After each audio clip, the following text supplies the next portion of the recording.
Serial वसुधा के आने वाले एपिसोड में एक जबरदस्त मोड़ आने वाला है। वसुधा अब पूरी तैयारी के साथ मेघा और करिश्मा को बेनकाब करने वाली है।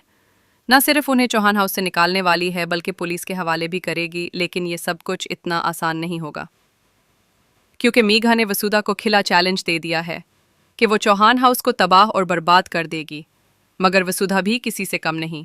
वो भी डट कर जवाब देती है, मेरे होते हुए तुम तो क्या इस जमीन का कोई भी इंसान चौहान खानदान का एक बाल भी बेका नहीं कर सकता।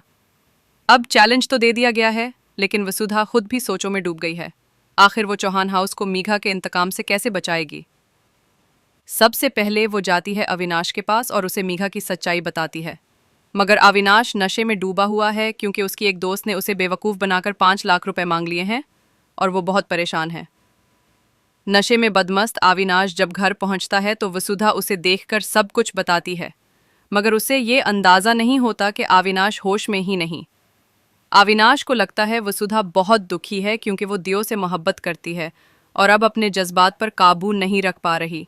इसी दौरान वसुधा और मेघा के दरमियान तेज तुरार बहस हो रही होती है, जो कि अविनाश अपनी आंखों से देख लेता है। वो साफ देखता है कि मेघा किस तरह करिश्मा की तरह वसुधा की बेइज्जती कर रही है।